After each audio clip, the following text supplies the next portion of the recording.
పెట్టుకున్నాం.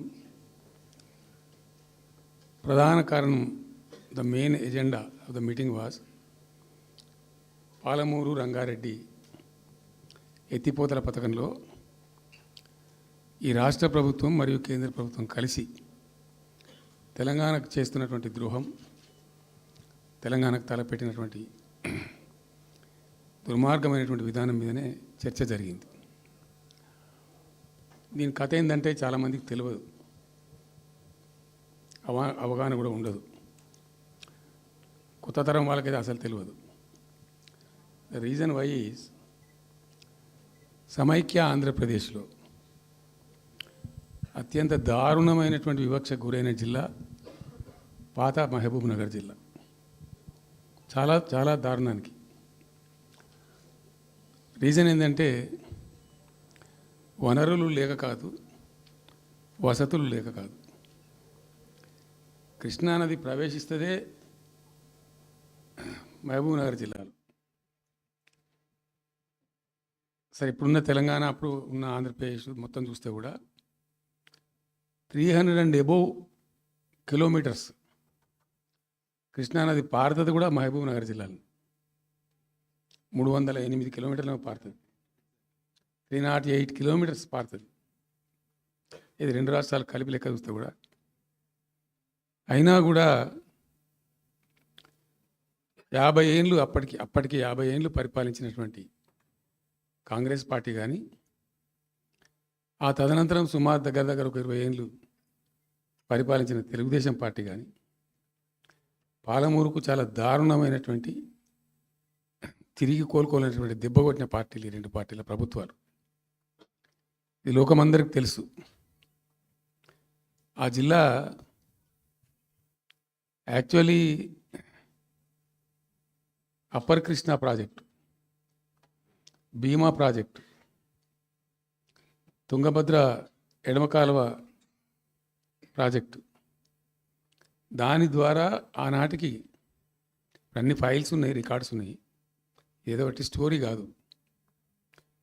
174 టీఎంసీ నీళ్ళు పాలమూరు రంగారెడ్డి జిల్లాకు రావాల్సి ఉండే.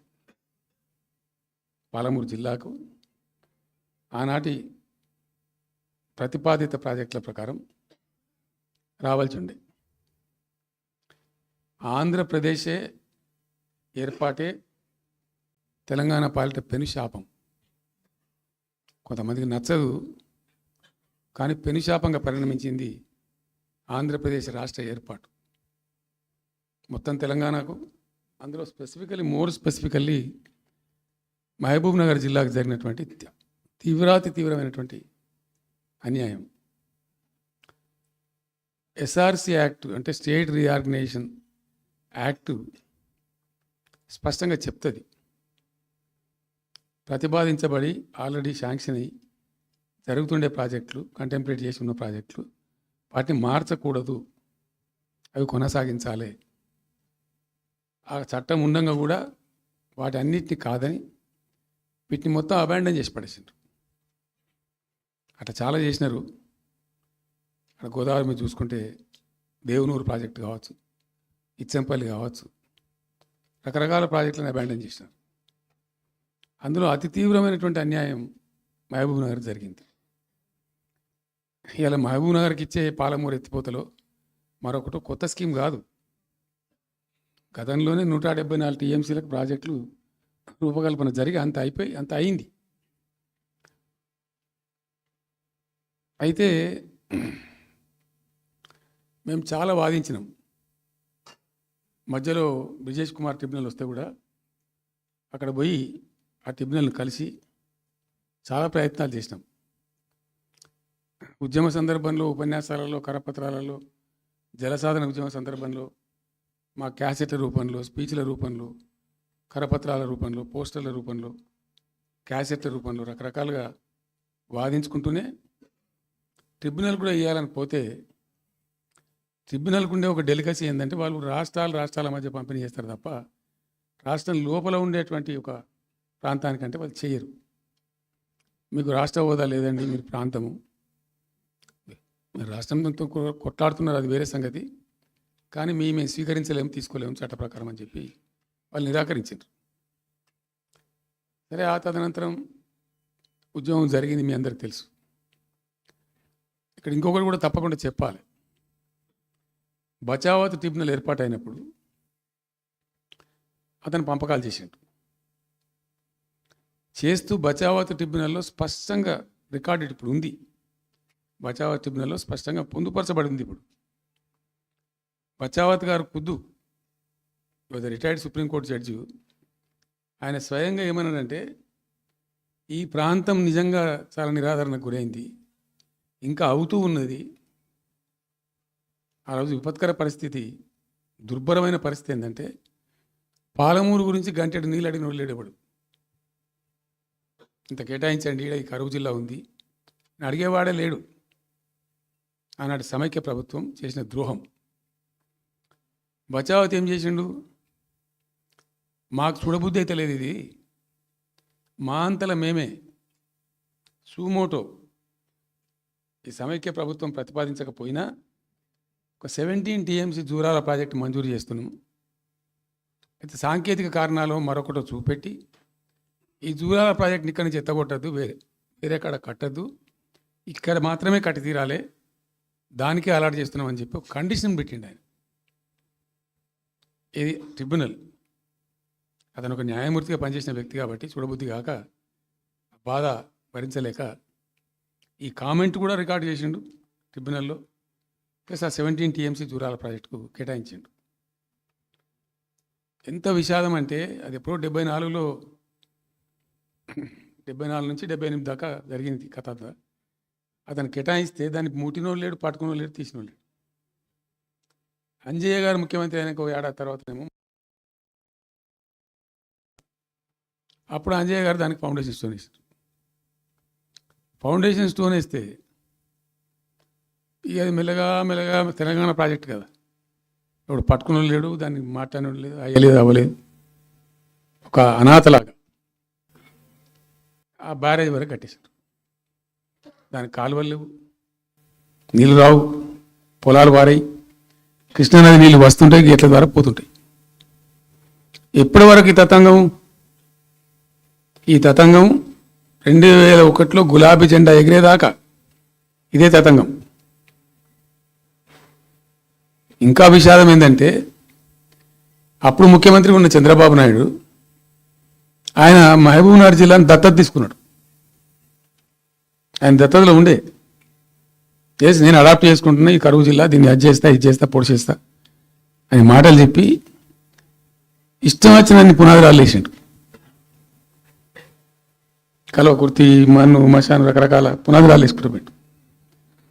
ఉద్యమ సందర్భంగా నేను చేసే ఉపన్యాసాలలో నేను మాట్లాడేది, ఈ పునాదురాలన్నీ ఎందుకు మనకు పట్క ఏడుస్తానికా, చూసుకుంటానికా, ఏం లాభము, ఈ రాళ్ళని కృష్ణానదిలో అడ్డం వేస్తూ చెక్కడమని అయితే భయం అనేది. నేను నవ్వేది, జనం సప్పట్లు కొట్టేది సభలలో నేను చెప్తుంటే. ఒక్క డ్రాప్ వాటర్ కూడా పొలాలు పారడానికి రాలే. తత్ఫలితం ఏంది? Net result, what was the net result? Palamuru జిల్లాలో ప్రతి తాలూకా కేంద్రం, అంటే ప్రతి నియోజకవర్గ కేంద్రం నుంచి వలసలు పోవడానికి ప్రజలు ప్రతి బొంబాయి నుంచి bus, Narayanpet Bombay bus, Wanaparthy Bombay bus, ఇంచుమించు అన్ని తాలూకాల నుంచి బొంబాయికి డైరెక్ట్ బస్సు. ఏం చేస్తారు? ప్రజలు పుట్ట చేత పట్టుకొని వలస పోవాలి, బతకపోవడం తప్ప ఇంకో గతి లేదు. జిల్లాకు జిల్లా మొత్తానికి మొత్తం 100% కృష్ణా బేసిన్లో ఉంటుంది. భయంకరమైన కరువు. చివరికి ఆ జిల్లాలో ఉండే అనేక మంది కవులు అనేక పాటలు రాసింటారు. ఆ గోరెటి వెంకన్న గారు అయితే పల్లె పల్లెలో పల్లెలు మొలిసే పాలమూరులోన అని చెప్పి పాట రాసి పాడిండు. ఆ పాట బాగా పాపులర్ సాంగ్ కూడా, తెలంగాణ ఉద్యమం పొడుగుతో కూడా భయంకరంగా మోగినటువంటి సాంగ్. సో అట్లా జరుగుతూ ఉంది. మేము ఏడుస్తా పోయినాం, చూస్తా పోయినాం. ఆ ఉన్న రెండే ప్రాజెక్టులు, ఒకటి బచావత్ పెడితేనేమో జూరాల గతి అది. అప్పుడు చంద్రబాబు నాయుడు గారి స్లోగన్ సమైక్య రాష్ట్రంలోనే సమగ్ర అభివృద్ధి. నేను ప్రథమ మహాసభకు పాలమూరు జిల్లాకు పోయినా, మహబూబ్నగర్ టౌన్లో పెట్టాం. పెద్ద భారీ మీటింగ్ జరిగింది, దాదాపు 70-80 వేల మంది వచ్చిండ్రు. ఆ మీటింగ్లో నాకు బాగా కోపం వచ్చి, ఏమయ్యా చంద్రబాబు నాయుడు, అప్పటికి ఏందంటే కర్ణాటకకి కొంత ముంపు ప్రాంతం ఏమిటి, జూరాల ప్రాజెక్టులో ఏంటంటే కొద్ది ముంపు ప్రాంతం కర్ణాటక రాష్ట్రంలో ఉంటుంది. ఒక 13 కోట్ల రూపాయల వరకు కాంపెన్సేషన్ కట్టాల్సి ఉండి కట్టడు, ₹1 కట్టడు. ఏమయ్యా చంద్రబాబు నాయుడు గారు, నువ్వు దత్తత తీసుకున్నావు, కథ తీసుకున్నావు, డైలాగులు చెప్తున్నావు, ఇక్కడ చచ్చిపోతాను జనము, బొంబాయికి వలసలు పోతుండ్రు. ఇటువంటి పరిస్థితులలో కూడా కర్ణాటకకు డబ్బులు కట్టడానికి డబ్బులు లేవా? ఇదేనా సమైక్య రాష్ట్రంలో సమగ్ర అభివృద్ధి అంటే? పట్టిగా బ్యారేజ్ ఆ గోడలక కట్టిన విడిచిపెట్టేది చూసి తమాషా పడన్నా అని చాలా తీవ్రమైన విమర్శలు చేశారు. మోకాళ్ళ మీద పరిగెత్తి కట్టిండి చంద్రబాబు నాయుడు. ఆ కర్ణాటక చెల్లించాల్సిన కంపెన్సేషన్ ఏదైతుందో మోకాళ్ళ మీద ఉరికి నా దాడి తట్టుకోలేక కంటిన్యూగా పెట్టిను. దాని తర్వాత చంద్రబాబు నాయుడు పార్టీకి సంబంధించిన ఎమ్మెల్యేనే ఆర్డీఎస్ దగ్గర బాంబులు పెట్టి పేల్చేయడం, అది మీ అందరికీ కూడా తెలుసు. బాంబులు పెట్టి పేల్చడం 2 సార్లు 3 సార్లు పేల్చారు. నేను ఫస్ట్ ఉద్యమంలో తెలంగాణ ఉద్యమం స్టార్ట్ అయిన తర్వాత నేను ఎంచుకున్న ఎజెండా, నా ఎజెండాలో మొదటి పాదయాత్ర నేను చేసినటువంటిది జోగులాంబ టు గద్వాల పాదయాత్ర చేసిన. ఈ అన్యాయం సంగతి ఏంది అని దాన్ని ప్రజలలో ఎండగట్టాలని చెప్పి, గవర్నమెంట్ కూడా ఒత్తిడి తేవాలని చెప్పి, ఎందుకు తెలంగాణ ఉద్యమం చేస్తున్నామనేది లోకానికి తెలియాలని చెప్పి నేను జోగులాంబ టు గద్వాల పాదయాత్ర చేసిన. దాన్ని మొత్తం అసలు కంప్లీట్ 80,000 ఎకరాలకు బారాల్సినటువంటి ఆ ఆర్డీఎస్ కెనాలు 15,000 ఎకరాలు, 10,000 ఎకరాలు, 20,000 ఎకరాలకు వచ్చింది, తగ్గిపోయింది. అడిగే నాతుడు లేడు. నేను అంతకు ముందే పాదయాత్ర కన్నా ముందే స్వయంగా మేమందరం జిల్లా మహబూబ్నగర్ జిల్లా నాయకులు నేను కలిసి ఆర్డీఎస్ హెడ్ వర్క్స్ ఎక్కడ ఉంటాయంటే కర్ణాటకలో ఉంటాయి, రాయచూరు దగ్గర. అక్కడ దాకా పోయి మొత్తం ఆశాంతం ఆ కాలువ పొడవుతో తిరిగి అర్థం చేసుకొని ఆ తర్వాతనే నేను గద్వాల టు మన ఆలంపూర్ టు గద్వాల పాదయాత్ర పెట్టాను. తిరిగి దాన్ని ఎక్స్పోజ్ చేసినాం. అప్పుడు అక్కడ గొడవ చేస్తే మళ్ళీ అప్పుడు జూరాల లింక్ కెనాల్ని మొదలుపెట్టింది Chandrababu Naidu. Jurala to RDS link canal అని మళ్ళీ డ్రామా కట్టి, అంటే ప్రతిసారి ఏమార్చడము తెలంగాణ ప్రజలను ఒక రకమైన దగా చేయటం తప్ప రాలే, ఒక డ్రాప్ వాటర్ రాలే, ఎప్పుడు రాలే. సరే కొట్లాడుతూ పోయినాం, ప్రజలు బాగా కలిసి వచ్చిండ్రు, సందర్భం కలిసి వచ్చింది, తెలంగాణ అదృష్టం బాగుంది, తెలంగాణ రాష్ట్రం ఏర్పడింది. ఇదంతా కూడా మీకు అన్నముందు జరిగిన చరిత్ర, ప్రతి ఒక్కరికి తెలిసిన చరిత్ర. ఇది ఏం కొత్త స్టోరీ కాదు, కల్పిత కథ కాదు, పుట్టించి చెప్పేది కాదు.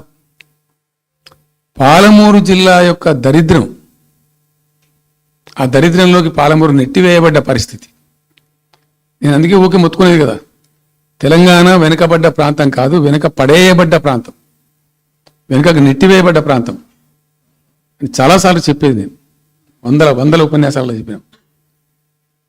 అది ప్రూవ్ టు బి కరెక్ట్. దాని తర్వాత ఎక్కడి దాకా పోయిన పరిణామాలంటే, పాలమూరు జిల్లాలో ఎండాకాలం వచ్చిందంటే గంజి కేంద్రాలు పెట్టేది.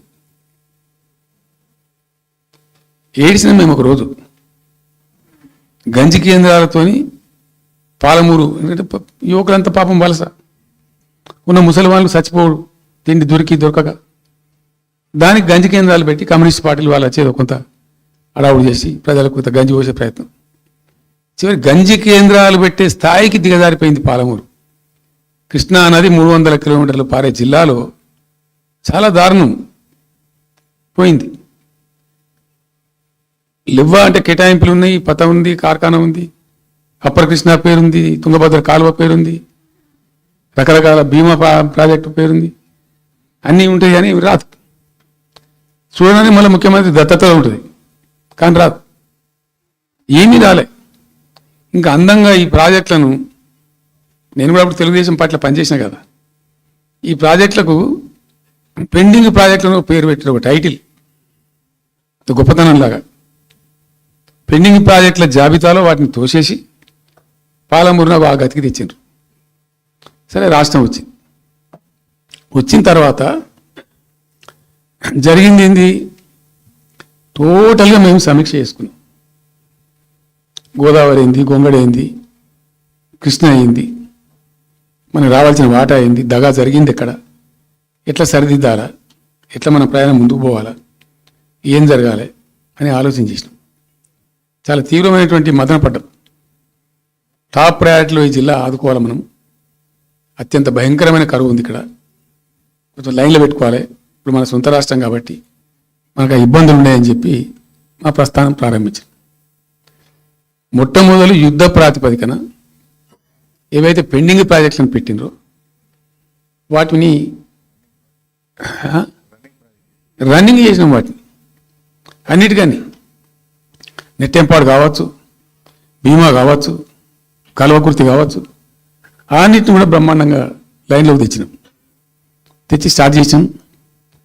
నికరంగా 6.5 లక్షల ఎకరాలకు ఆయకట్టు తెచ్చినాం ఆ పాలమూరు జిల్లాలో మా గవర్నమెంట్ ఉన్నప్పుడే. ఇది అక్కడ ప్రజలందరికీ తెలుసు, అందరికి తెలుసు, ప్రతి వాళ్ళకి తెలుసు. సామర్థ్యాలు పెంచుకున్నాం కొన్ని.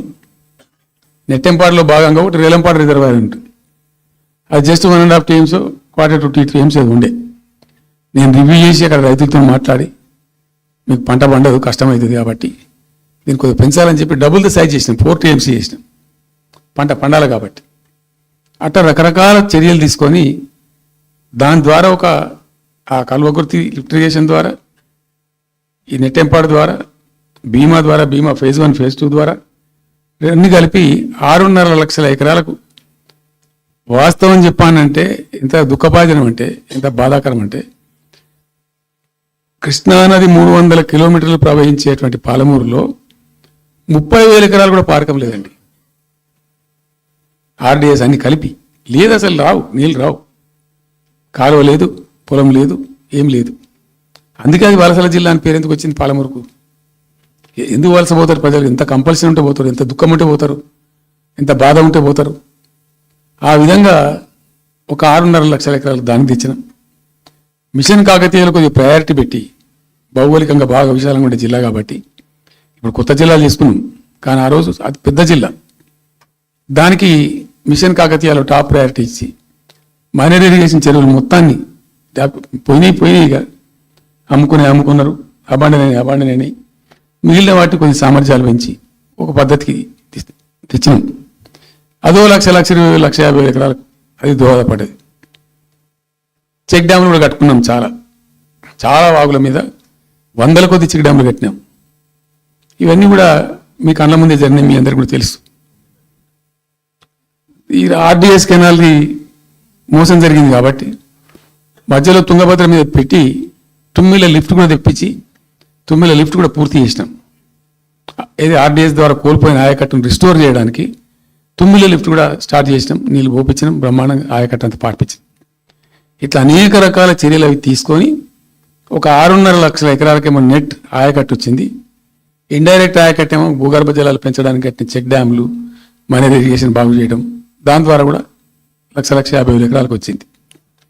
ఆ తదనంతరం మరి మనం ఎట్లా ముందుకోవాలా, ఏం చేద్దామని చెప్పి ఈ రంగారెడ్డి జిల్లా కూడా వాళ్ళు పాపం కృష్ణా బేసినే, ప్రతి డ్రాప్ రంగారెడ్డిలో పడే ప్రతి వర్షం చుక్క కృష్ణానదికి పోతుంది, ఇంకెక్కడికి పోదు. నల్లగొండ జిల్లాలో కురిసే ప్రతి వర్షం చుక్క కూడా కృష్ణానదికి పోతుంది. 100% ఈ 3 జిల్లాలు కూడా నల్లగొండ, రంగారెడ్డి, పాలమూరు ఇవి 100% కృష్ణ బేసిన్లో ఉన్నాయి. మనము ఏదైతే మనకు కేటాయించిండ్రో ప్రాజెక్ట్ వైజ్నో ఇంకోటనో కంబైన్డ్ స్టేట్ ఉన్నప్పుడు జరిగినటువంటి మోసం నుంచి బయటికి రావాలంటే మనం రాష్ట్రం ఏర్పడ్డ తర్వాత కొట్టాడాలి, మన వాట మనం సాధించాలి. రివిజన్, కృష్ణా జలాల యొక్క పునఃపంపిణీ మీద ట్రిబ్యునల్ వేయించుకోవాలి, రివిజన్ పెట్టియాలి అని ఒక స్ట్రాటజీ పెట్టి దాన్ని కొట్లాను. సరే, ఇందాక నేను చెప్పినట్టు దేవుని దయ వల్ల తెలంగాణ రాష్ట్రం వచ్చింది. ఈ ప్రాజెక్టు కంప్లీట్ చేస్తూనే పాలమూరు రంగారెడ్డి ఎత్తిపోతల పథకానికి శ్రీకారం చుట్టాం.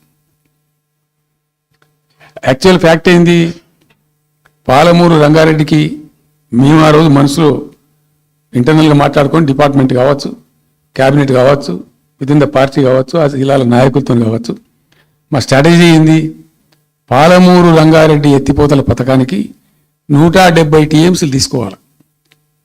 This was the strategy of BRS government. ఎక్కడి నుంచి తీసుకోవాలా, అనేక ఆంక్షలు, మాటలు, బట్టి డైలాగులు, ఏపీ నుంచి వచ్చే వ్యతిరేకత, ఇవన్నీ దృష్టిలో పెట్టుకొని ఏం చేసినాం, నికరంగా లెక్కలు తెప్పించినాం.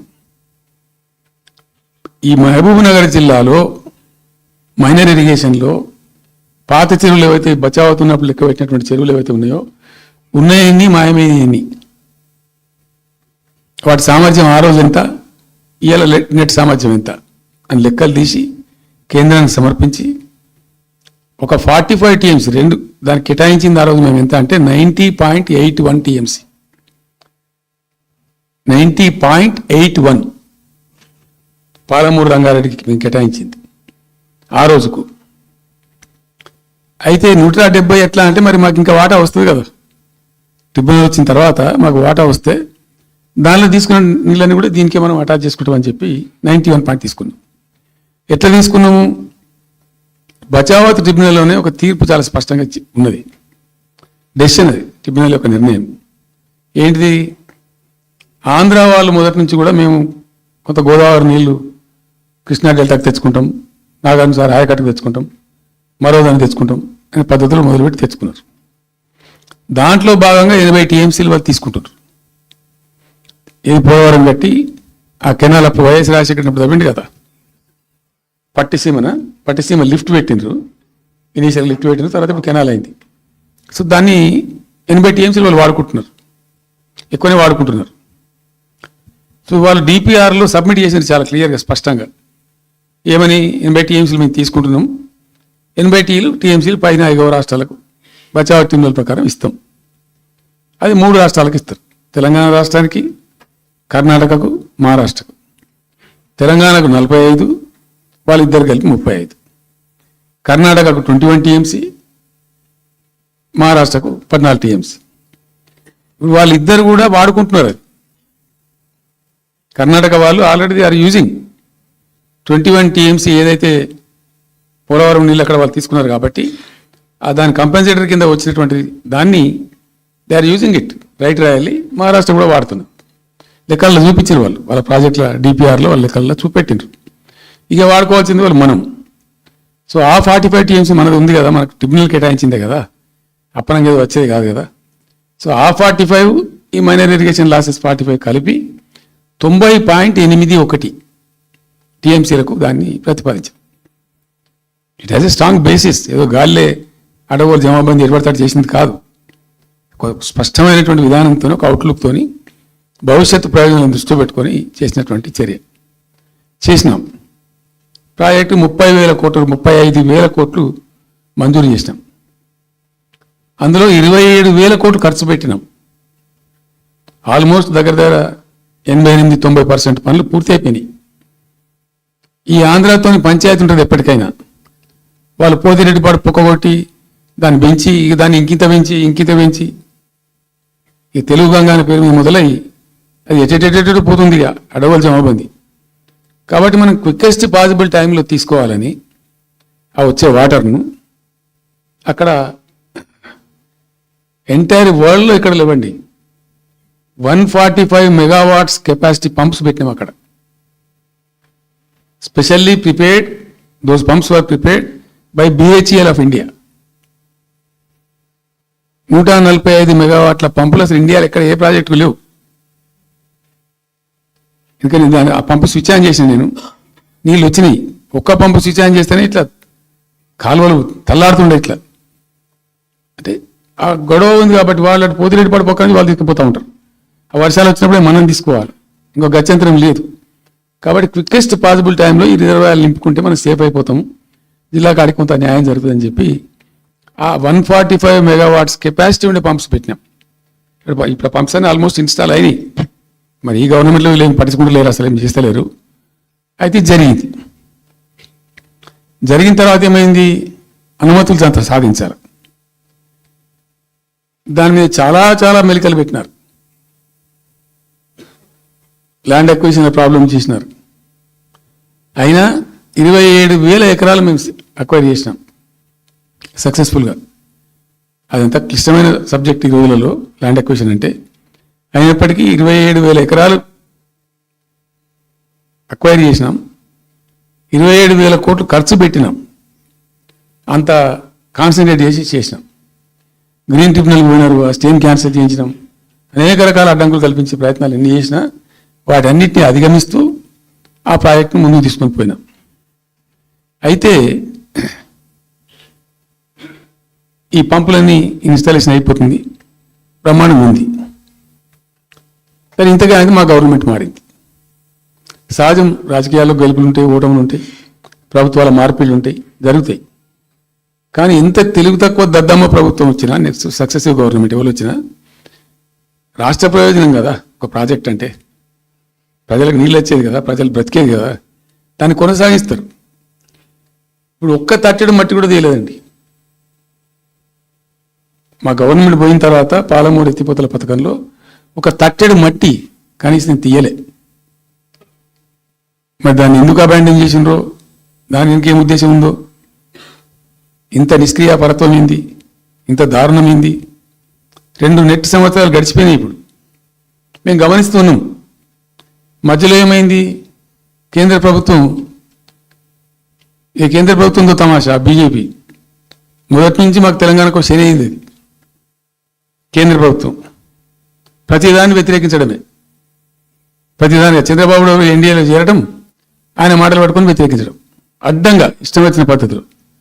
మేము బాగా కొట్టాను. మేము ఉన్న రోజులు అనేకమైనటువంటి పోరాటాలు చేసి దాన్ని ఎప్పటికప్పుడు సాధించుకున్నాం. అనుమతులు కానీ ఇంకోటి కానీ. మొత్తం 9-10 అవసరం పడతాయి. అందులో 6 అనుమతులు ఆల్రెడీ వచ్చేసినాయి. మెయిన్ ఎన్విరాన్మెంట్ అసెస్మెంట్ కమిటీది అదే మెయిన్ అసలు ప్రాజెక్టుకు లైఫ్ లైన్. దాని మొత్తం అనుమతులు వచ్చేసినాయి. దాని తర్వాత మిగిలిన అనుమతులన్నీ లాంఛనమేగా, ఇచ్చేయాల్సిందే. అది ఇచ్చిందంటే అటువంటి అతి ముఖ్యమైనటువంటి అనుమతి కూడా తెచ్చినాం. అన్ని వచ్చిన తర్వాత కేంద్ర ప్రభుత్వం మన చంద్రబాబు నాయుడు ఎంపీలు అవసరం ఉంది కదా అక్కడ వాళ్ళకు. ఇప్పుడు ఇద్దరు ఎంపీలు అవసరం కదా, నితీష్ కుమార్, చంద్రబాబు నాయుడు. దానికోసం బీజేపీ ఎంతకైనా దిగజారుతుంది. ఆడ ప్రభుత్వం నిలబెట్టుకోవాలి కాబట్టి ఎంతకైనా దిగజారి ఆయన మాట పట్టుకొని డిపిఆర్ను వాపసు పంపించారండి. మేము ఉన్న రోజులు రాలే డిపిఆర్ వాపసు. అనుమతులు తెచ్చిన ఉంటాం మేము. ఇంకా డిపిఆర్ వాపసు వస్తే భూమి ఆకాశం ఒకటి చేయాలా రాష్ట్ర ప్రభుత్వం? ఎంత లొల్లి చేయాలా, ఎంత హడావుడి చేయాలా? ఆల్ పార్టీ డెలిగేషన్ తీసుకుపోవాలి. అవసరం వస్తే మేము వడ్లు కొనకపోతే పోయి ఢిల్లీలో ధర్నా చేసినామండి. మేము అప్పుడు మా గవర్నమెంట్ ఉన్నప్పుడు రైతులు పండించిన పంట కొనకపోతే యావత్తు ఎమ్మెల్యేలు, క్యాబినెట్